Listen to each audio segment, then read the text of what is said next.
você primeiro o Salmo de número 43. São 2 salmos, não vamos ler por completo, mas eu quero ler primeiro contigo o Salmo 43, depois eu vou ler com você o Salmo de número 137. Primeiro vamos no 43, se você puder, com a sua Bíblia aberta, marca aí com o dedo ali ou já a outra página, para ficar mais fácil a leitura, né? Eu já pedi para os irmãos nos ajudarem lá na projeção também, para dinamizar a nossa leitura também. Salmo 43, quem achou, diga amém. Amém.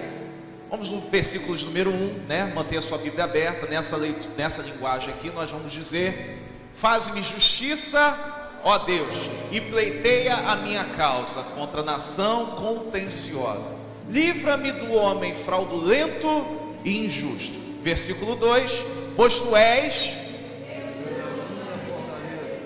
por que me rejeito? Por que hei de andar eu lamentando sob a opressão dos meus inimigos? Versículo 3: envia a tua luz e a tua verdade para que me guiem. Peça a prestar atenção nisso aí. Envia a tua luz e a tua verdade para que me guiem e me levem ao teu santo monte e aos teus tabernáculos. O 4, que é o principal para essa noite: então irei ao que é a minha grande alegria, ao som, vamos repetir isso, ao som eu te louvarei, ó Deus, Deus meu. Vamos lá no 137, Salmo 137. Fique com essa frase no teu coração: ao som da harpa eu te louvarei.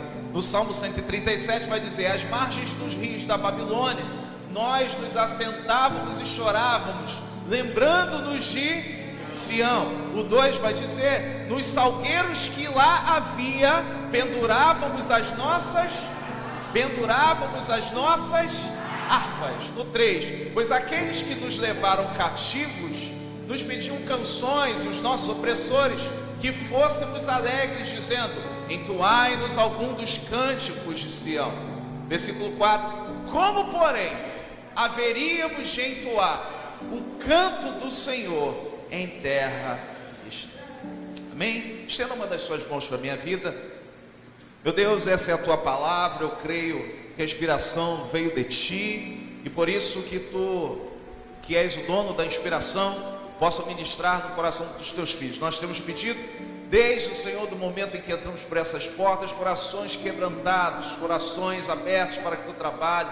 Nós temos entendido, Senhor, o teu agir no meio da tua igreja, e por isso, Senhor, que não fiquemos distantes, nem alheios, dispersos aquilo que tu quer fazer em nós dessa noite. Então, Senhor, que eu não espere do meu irmão, mas que espere de mim, que a minha atitude, que o meu coração, que a minha disposição me leve, Senhor, a mais próximo, a mais perto de ti nessa noite. Que saiamos daqui abençoados pela tua presença. Por isso, desde já, Senhor, manifesta nos teus filhos o teu poder, a tua glória, a tua graça. Por isso, esteja à vontade, continue à vontade no meio de nós, Espírito Santo. É o que te peço, te agradeço, Deus, em nome de Jesus. Amém e amém. Você pode sentar. Muitos já sabem até o tema, mas eu vou falar, já coloquei a prévia para nós no nosso grupo, os nossos grupos do WhatsApp. Mas o tema da mensagem dessa noite é: o problema não é a tristeza. Vamos repetir isso? O problema, mais uma vez, vamos lá, o problema, vou pedir, diga para mim aqui, por favor, embora esteja calor. O vento está me atrapalhando mais com o calor, então está virando as páginas aqui. Obrigado, tá? Vamos, se você prestou atenção na leitura, eu fiz questão de ler 2 salmos diferentes com você: o salmo de número 43 e o salmo de número 137. Os 2 salmos, embora escritos em tempos distintos, tempos diferentes, trazem algumas particularidades. Ou seja, mesmo tendo sido escritos em tempos diferentes, nós vemos neles algumas semelhanças.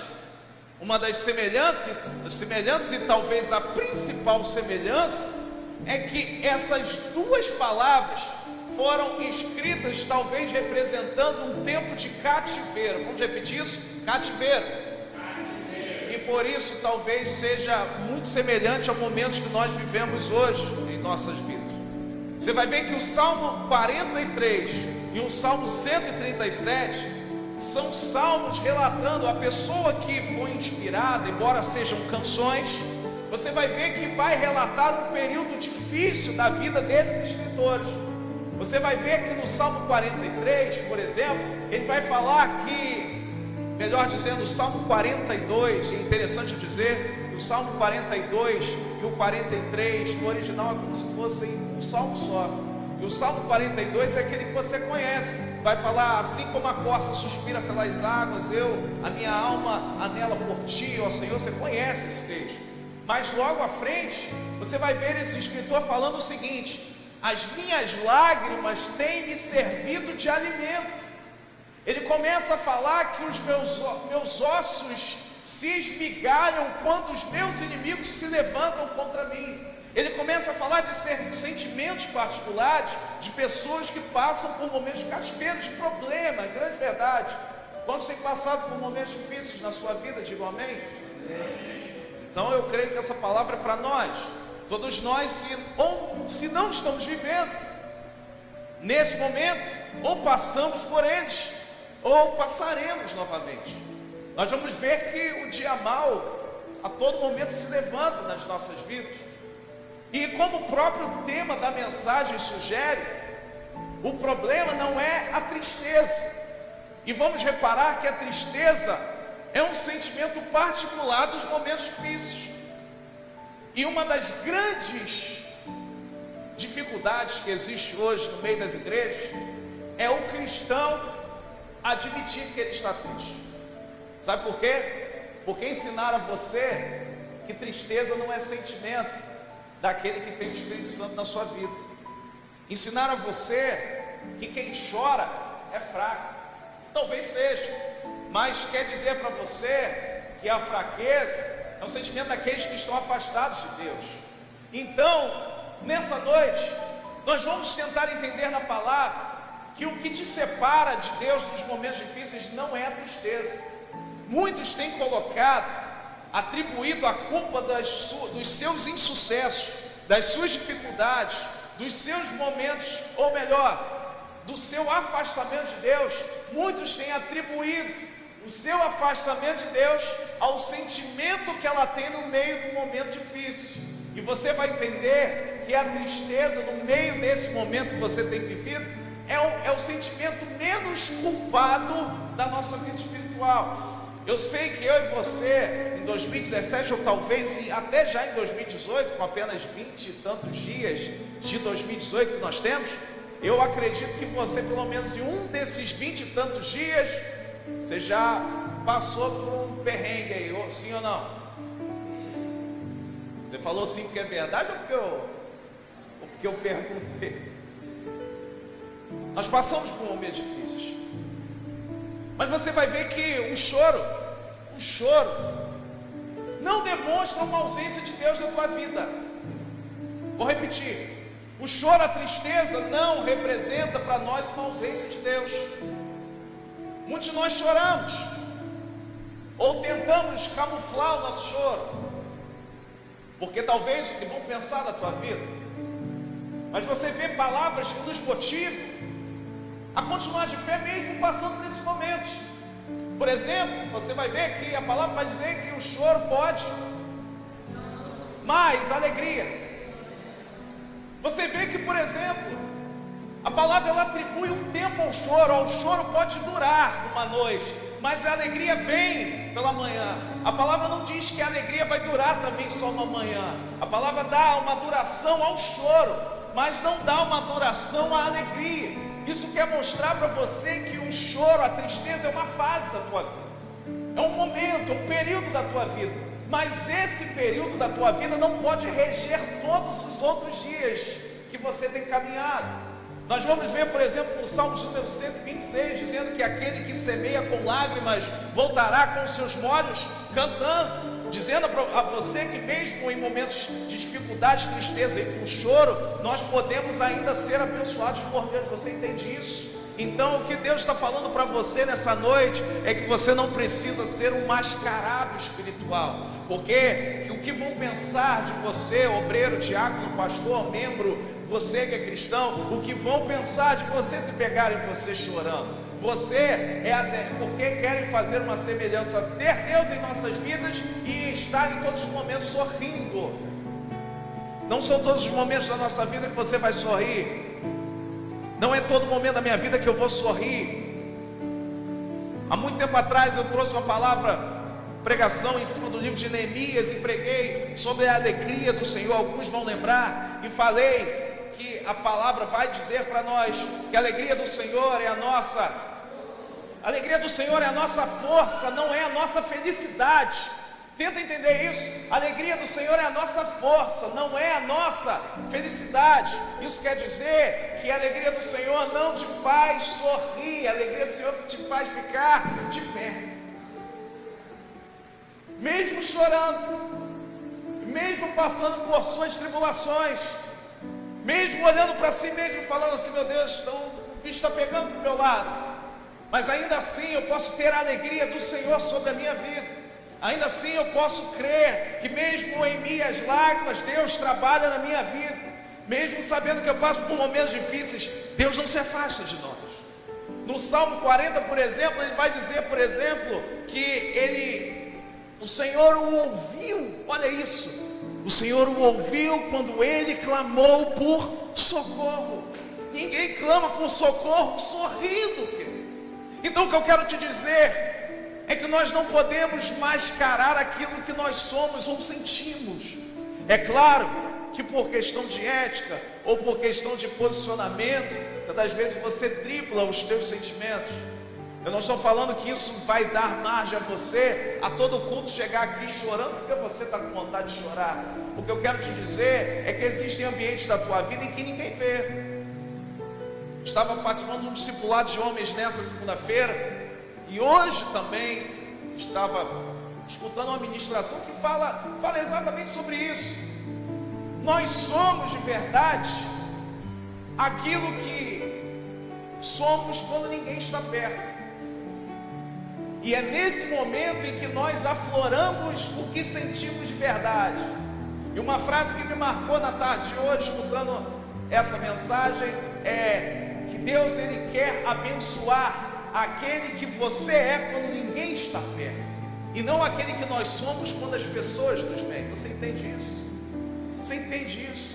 Então o que Deus está querendo falar para você nessa noite é que você pode estar chorando, você pode estar passando por momentos terríveis na tua vida, mas ainda assim podemos ter a presença de Deus manifesta no teu coração, na tua alma, te mantendo de pé, fazendo a diferença e sustentando você no dia que você talvez quisesse largar tudo. Mas Deus te sustenta, Deus se manifesta na tua vida. Eu falei para você que o problema não é a tristeza.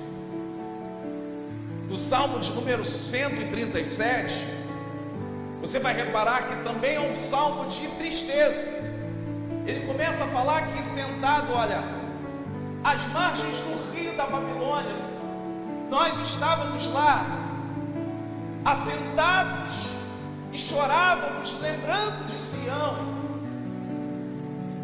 E haviam salgueiros, eram árvores, e eles falavam que nessas árvores eles penduravam as suas harpas. Agora no Salmo 43,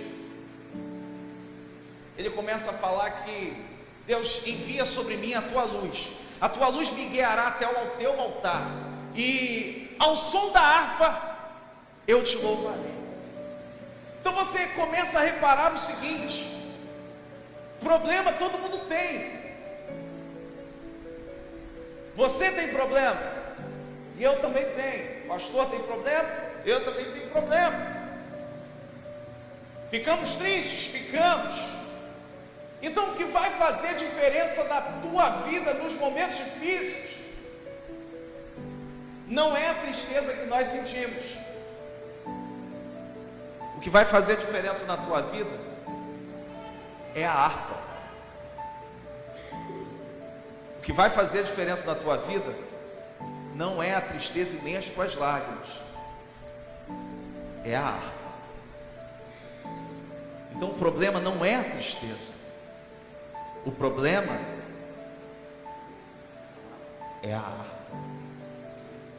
Como é que um vivendo o mesmo momento deseja estar no altar do Senhor e ao som da harpa ele louvaria?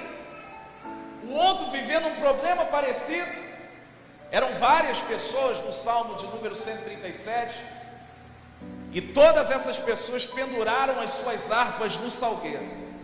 Então o problema não é a tristeza, o problema é a harpa. Vamos na palavra, no Salmo 43, ele começa a dizer o seguinte: então irei ao altar de Deus, leia comigo, então irei eu ao altar de Deus, que é a minha grande, ao som da harpa. Tenta entender isso que eu vou te dizer agora. Ele fala que ao som da harpa ele louvaria. Vou repetir. Ele diz que ao som da harpa ele louvaria. Ele não fala que o som, isso é muito forte. Ele não fala que o som da harpa era o louvor. Ele fala que ao som da harpa ele louvaria. O que eu quero te dizer é que através daqueles instrumentos tocando, seria criado um ambiente de oração e adoração para aquele escritor. O que eu quero te dizer é que muitas das vezes nós achamos que a nossa canção é o nosso louvor, e isso não é verdade. Às vezes nós achamos que a nossa oração é a nossa adoração, e isso não é verdade. Você vai ver canções que falam de Deus e que Deus não está presente. Você vai ver orações que invocam a Deus, mas que Deus não recebe. O que eu quero dizer para você é que ele fala que através do som da harpa ele louvaria. Quer dizer que a harpa criaria um ambiente para que ele pudesse adorar ao Senhor. A palavra começa a trazer uma diferença para você de lugar e ambiente. Existe uma diferença, você tem que entender isso, de lugar e ambiente. Lugar é diferente de ambiente. Ambiente não é a mesma coisa que lugar. Você vai ver que lá naquele outro salmo que nós lemos, no 137, ele vai falar assim: olha a desculpa do cristão. Como é que poderemos entoar o cântico do Senhor em terras estranhas? Ele começa a colocar a culpa da sua falta de comunhão com Deus ao lugar. Ele começa a falar assim: por causa do lugar em que nós estamos, nós não temos condições de adorar ao Senhor. O outro começa a falar que um ambiente seria criado para que ele adorasse.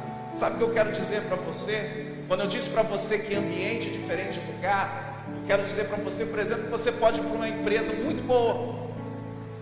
Quantas pessoas eu já vi largando empregos que muitos de vocês ou eu gostaríamos de ter. O lugar favorável, o salário bom, cargo excelente, mas chega no lugar, o ambiente é ruim. Você conseguiu pegar isso? O lugar é bom, mas o ambiente é ruim.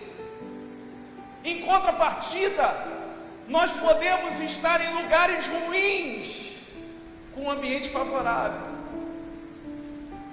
Muitos de nós colocamos a culpa da nossa: ah, Senhor, o meu louvor, a minha adoração, a minha harpa está pendurada. A harpa representa a tua vida espiritual, representa a tua vida com Deus, a tua comunhão, a tua vida em santidade. A minha harpa está pendurada por causa do lugar que eu estou. Tem muita gente colocando a culpa da sua harpa estar pendurada por causa da igreja. Ah, Senhor, eu não consigo te adorar por causa da igreja onde eu estou. Você vai ver, por exemplo, que talvez a alternativa mais fácil, olha isso, nós queremos restaurar o ambiente mudando de lugar, e isso não tem nada a ver com nada, quando na verdade quem cria o ambiente sou eu e você. Independente do lugar que você esteja, nós podemos criar um ambiente de adoração. Repara, nós achamos que para que Deus se manifeste a gente tem que sair. Você vai ver, por exemplo, muitos vão usar a palavra de Gênesis 12 para embasar esse posicionamento. Vai falar assim: não, chegou o meu momento. Muitos já chegaram para mim para falar isso: pastor, muito obrigado por esse tempo aqui, mas sabe, Deus tocou no meu coração para falar assim: olha, chegou o meu momento de Abraão, sabe, pastor, sai da tua terra, do meio da tua parentela e vai para o lugar que eu hei de te mostrar. Você vê que para Deus abençoar Abraão, ele teve que sair do lugar, certo? Sim ou não? Mas aí quando chega na vida do seu filho Isaac, Deus fala assim: Isaac, fica nessa terra, fica nesse lugar, e eu abençoarei a tua vida. O que eu quero dizer para você que não é a mudança, e sim o ambiente. Você pode pular de galho em galho, frequentar 100 igrejas diferentes no mesmo ano, mas se você não transformar o ambiente do lugar que você está, de nada adianta. Talvez você esteja atribuindo a culpa dos seus problemas à casa que você mora, à família que você tem, aos problemas que estão ao teu redor, quando na verdade quem transforma o ambiente do lugar é você.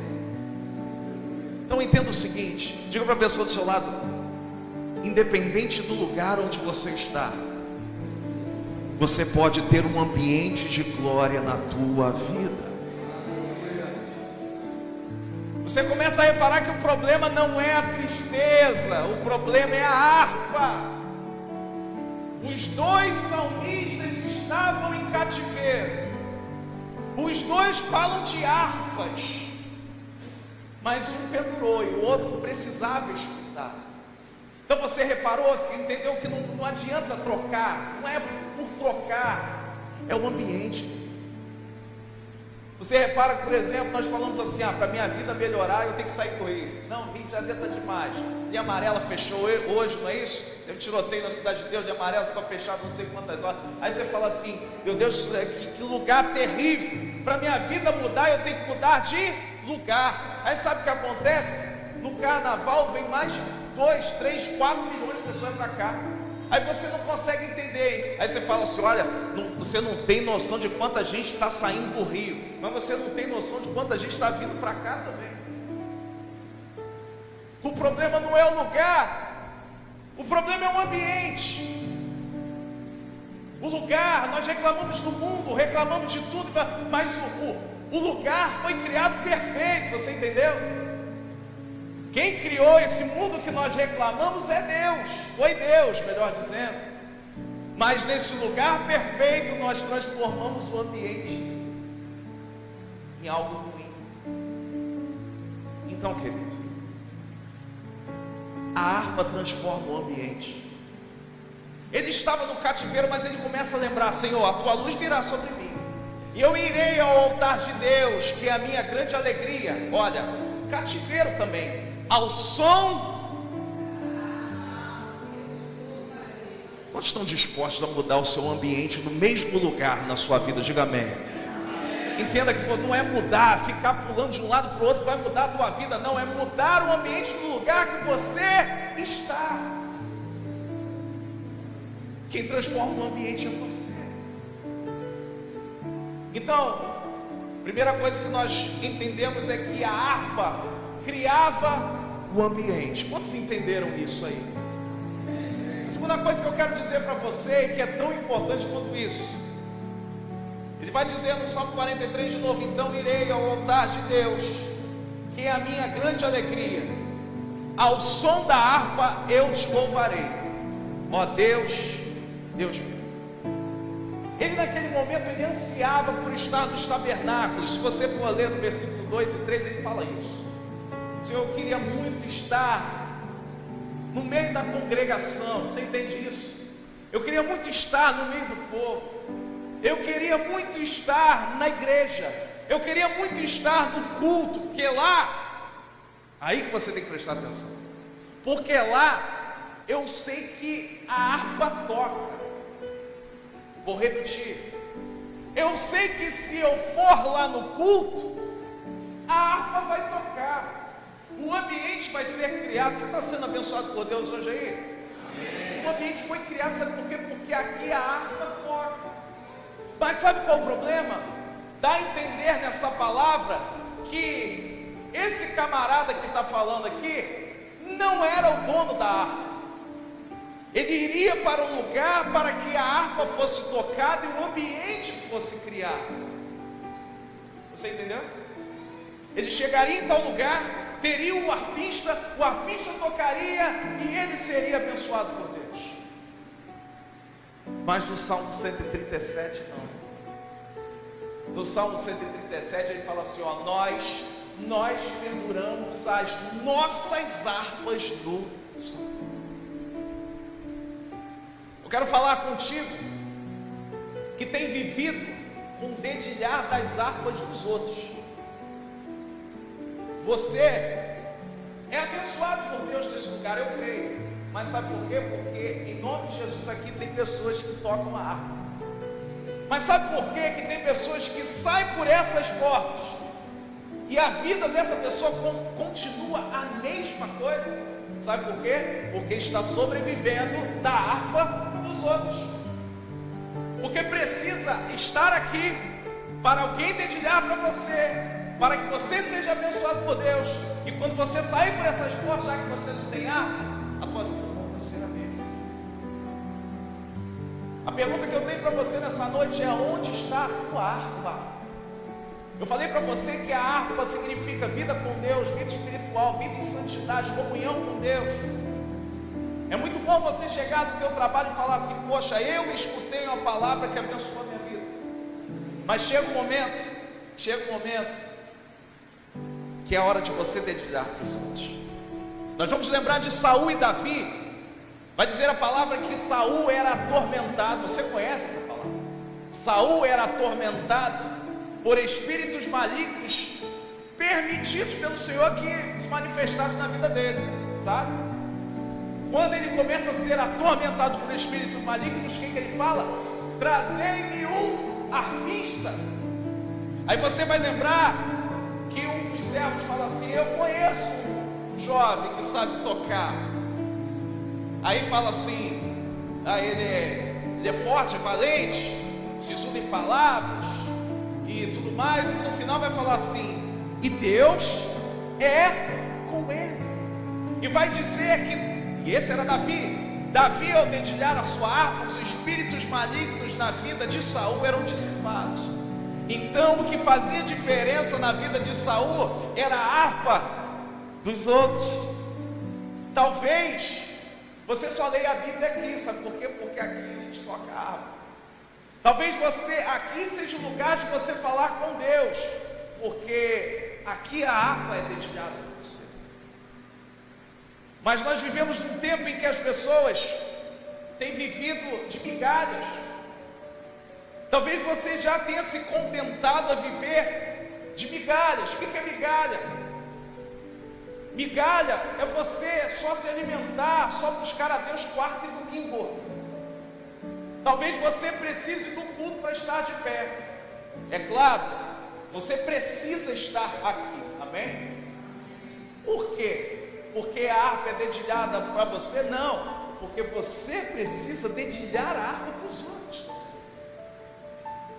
O grande problema é que nós começamos a achar que o reino de Deus é feito para nós.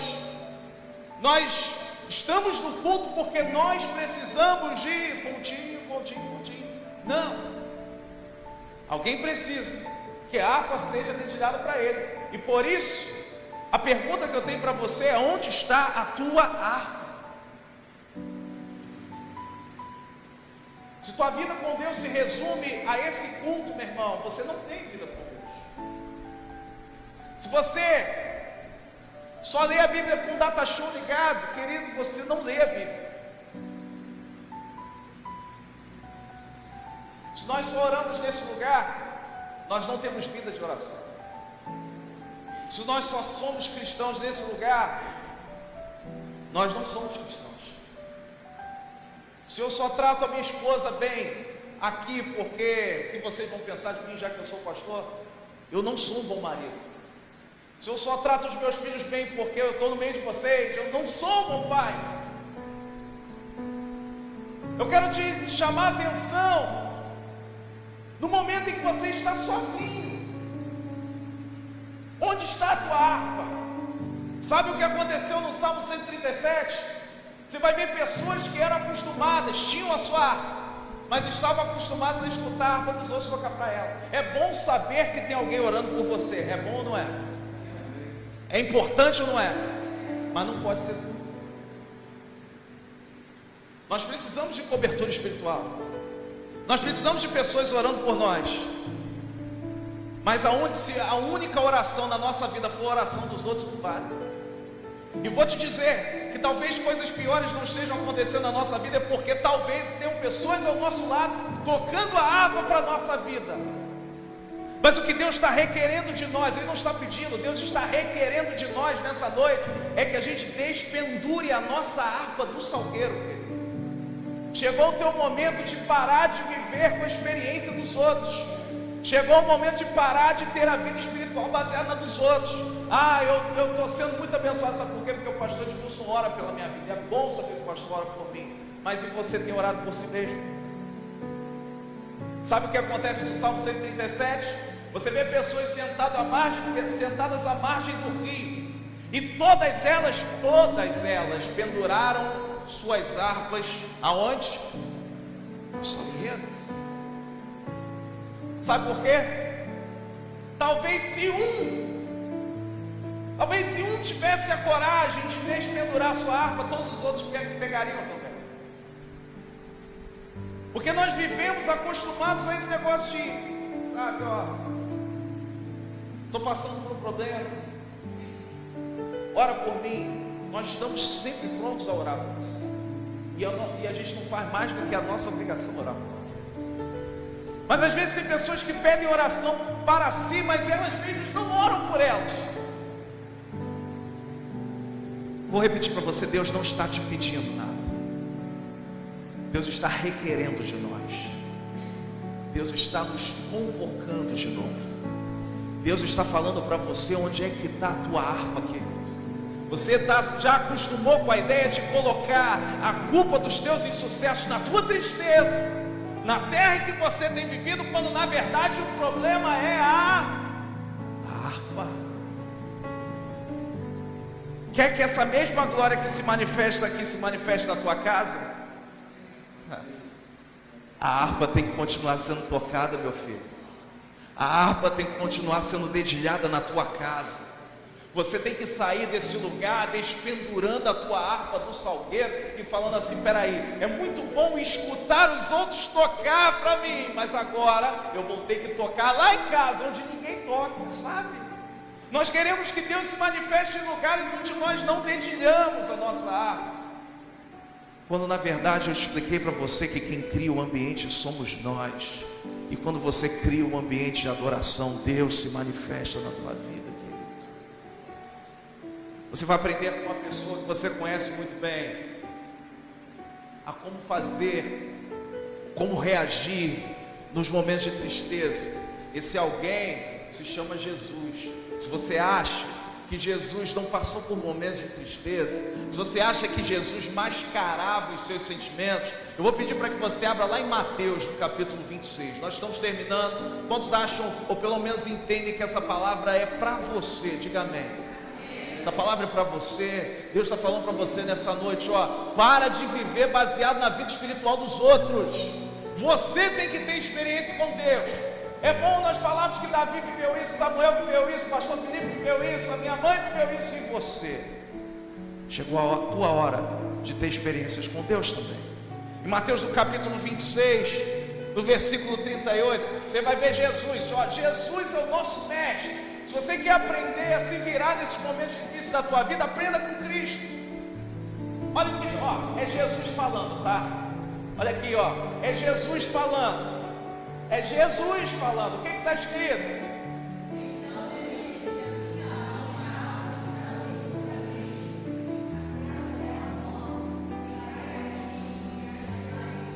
Jesus está nos ensinando a não mascarar aquilo que nós sentimos. Você entendeu? E olha, no versículo anterior, um pouco antes, vai dizer o seguinte. Pode mais atrás um pouquinho. Mais um. Olha o que Pedro fala para Jesus. Disse-lhe Pedro: ainda que me seja necessário morrer contigo, de nenhum modo te negarei. E todos os discípulos disseram o mesmo. Sabe o que acontece? Tem muita gente manhosa, muita gente manhosa.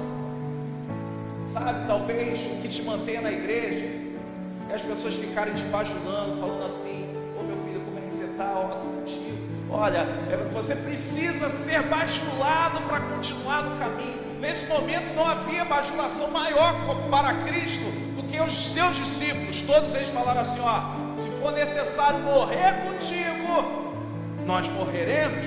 Você não se sente mais encorajado quando tem pessoas do teu lado falando assim: ó, se for para morrer contigo, se for para passar, é o famoso, é o que nós falamos hoje, é o famoso tamo junto.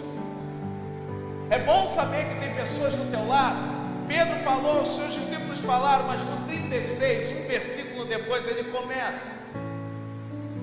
Replicou Jesus: em verdade. Em seguida foi Jesus com eles a um lugar chamado Getsêmani e disse a seus discípulos, vamos prestar atenção nos detalhes: assentai-vos enquanto eu vou ali. Você está vendo Jesus falando assim: ó, vamos orar aqui, ora por mim, por favor. Estou passando por um momento de angústia. Ele falou assim: ora por mim. Ele falou assim: ó, vocês sentam aqui e eu vou. E eles estavam passando por um momento de tristeza. 37 vai dizer, lá Caio, e levando consigo a Pedro e os dois filhos de Zebedeu, começou, olha isso meu irmão, companhia. Ele estava com companhia e começou a entristecer-se e angustiar-se. No 38, então lhe disse: a minha alma está profundamente triste até a morte. Ficai aqui e vigiai comigo. Vai dizer a palavra o seguinte: que ele pega Pedro, Tiago e João, 3 dos seus discípulos, coloca: ó, fica aqui e vigia comigo. O nome do lugar que eles estavam era Getsêmani. Os 3 discípulos ficam ali. Vai dizer que Jesus se coloca mais à frente. É nesse momento de angústia em que ele confessou o seu sentimento: olha, eu estou passando por um momento muito difícil. É mais à frente, no 39, ele vai dizer: adiantando-se um pouco, prostrou-se sobre o seu rosto, orando e dizendo: meu Pai, se possível, passe de mim esse cálice, todavia não seja como eu quero, e sim como tu queres. O que eu quero dizer para você é que não é o tamo junto que vai manter você de pé, sabe? Não é as pessoas que estão ao teu redor, porque você está dependendo desse tocar da harpa das pessoas. Mas sabe o que acontece? Se Jesus precisasse de Pedro, Tiago e João para tocar a harpa para ele, você vai ver que os 4 subiram para orar, os 3 dormiram, Jesus continuou orando. Ele falou assim: olha, eu estou passando por um momento muito difícil. Aí aquela galera que falou assim: ó, estamos juntos, dormiu, sabe? Ou você acha que as pessoas oram o tempo inteiro pela tua vida? Ou nós achamos que nós somos o centro do universo e toda hora as pessoas estão lembrando de você? Sabe o que acontece? Nós vemos um Jesus que não tinha a sua harpa pendurada. Nós vemos um Jesus que admitiu, falando: olha, eu estou passando por esse problema. Tinha pessoas do lado dele, mas ele, ó, vigia aqui. Ele foi orar e falou assim: Senhor, Pai, se possível for, afasta de mim esse cálice, mas todavia que não seja feita a tua vontade, a minha vontade, sim a tua. O que eu quero dizer para você é que a tristeza não impede de você fazer ou cumprir a vontade de Deus na tua vida. Que a tristeza não afasta a comunhão que você tem com o Pai. Que as pessoas te abandonarem não afasta a vida que você deve ter com Deus, querido. Então, e nem isso, e nem tendo comunhão com Deus nos afasta de ter momentos ou dias tristes. Mas o que vai manter você de pé nos dias da tua dificuldade, é o modo em que a tua harpa está nesse momento. E eu te pergunto, onde é que está a tua harpa? Eu quero terminar dizendo que a nossa função como homens de Deus na tua vida é sempre estar ministrando sobre você. Mas não é incomum nós vermos os dias de hoje, quando o pastor cai, várias pessoas caem junto. Quando a igreja fecha, vários membros ficam pelo caminho. Sabe por quê? Porque dependiam da harpa uns dos outros. E o que Deus está querendo elevar você a um nível espiritual, uma profundidade com Deus, que nem o pastor, que nem a igreja, que nem o tamo junto vai poder substituir na tua vida. Sabe por quê? Porque a igreja pode fechar, querido. O evangelho pode parar de ser pregado no Brasil, você está entendendo? O pastor, Senhor, é um exemplo, tá? O pastor Felipe pode morrer. É pelo amor de Deus que a gente vive ou morre, né? Mas se você depender da minha pregação, vai morrer, querido, ou já está morto. Eu quero te chamar a atenção para a tua vida com Deus quando você estiver sozinho, lá no teu Getsemane. Getsemane, só para ilustrar para você, significa lugar da prensa, ou lugar de prensar azeite, tanto faz. É no Getsemane que nós somos apertados. Mas quando se prensa o fruto da oliveira, é dali que sai o azeite. Sabe o que acontece? É nessa hora que Deus separa quem vai manifestar da sua unção e quem não vai manifestar. Você pode estar vivendo o pior momento da tua vida, mas isso não impede da unção de Deus ser derramada sobre você, querido. Você pode estar aqui se debulhando em lágrimas, mas ainda assim a presença de Deus ser latente e permanente na tua vida. O que eu quero e o que eu desejo para a tua vida é que a mesma glória, o mesmo Deus que fala contigo nesse momento se manifeste lá na tua casa, se manifeste lá no teu carro, se manifeste lá no teu trabalho, se manifeste quando você estiver sozinho, se manifeste quando você estiver chorando. Sabe por quê? Porque lá não tem pastor, lá não tem YouTube, lá não tem nada para você. O que vai te manter de pé é a tua harpa nas mãos, é a tua vida com Deus, é a tua comunhão com Deus, e falando assim: Senhor, eu estou aqui, eu estou cheio de problemas, mas Tu conheces o meu coração, Tu não só me sonda, mas me conhece, Tu conhece o meu pensamento, Tu esquadrinha o meu caminhar, meu andar, ainda as palavras que não vieram à minha boca, Tu já conhece. O que Deus quer fazer nessa noite é que você, em nome de Jesus, despendure a tua harpa do salgueiro. Não viva baseado na vida espiritual dos outros, porque no dia que o outro cair, você cai junto. Eclesiastes 4 vai dizer que é bom, é melhor ser um do que dois. É melhor ser dois do que um, perdão, porque se um vier a cair, o outro está pronto para se levantar. Mas se o outro estiver caído, por isso que essa palavra vai falar do cordão de 3 dobras e não de 2. Se fosse de 2, vai mostrar para você depender sempre dos outros. A comunhão nos faz precisar uns dos outros, mas a minha vida espiritual não pode ser baseada na vida dos outros. Então, querido, o que Deus está querendo de você nessa noite amanhã o que tu vai fazer, querido? Será que amanhã você vai lembrar dessa palavra e tornar esse livro como o manual da tua vida? Será que amanhã, quando você acordar, você vai lembrar: meu Deus, onde é que está a minha harpa? Um músico sem o seu instrumento não faz o menor sentido. Onde é que está a tua harpa?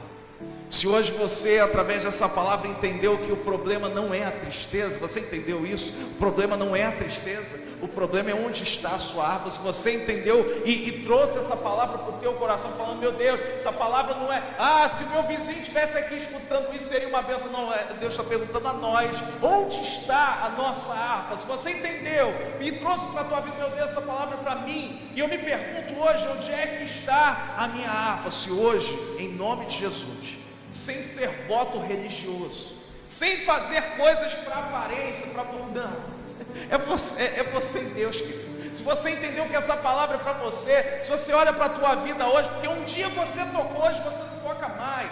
Um dia você teve vida de oração, um dia, porque eu não vejo o propósito de ter um instrumento e não tocar. Um dia você teve vida de oração, um dia você buscava na palavra, um dia você falava desse Jesus para os outros. Hoje você não faz nada disso.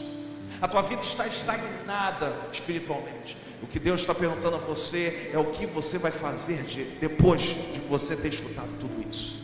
Então, aqueles que nessa noite trouxeram para a sua vida: meu Deus, eu tenho que despendurar minha harpa nessa noite. Aqueles que entenderam que, meu Deus, essa palavra é para mim, e eu tenho que tirar a minha harpa do salgueiro. Fique de pé, em nome de Jesus.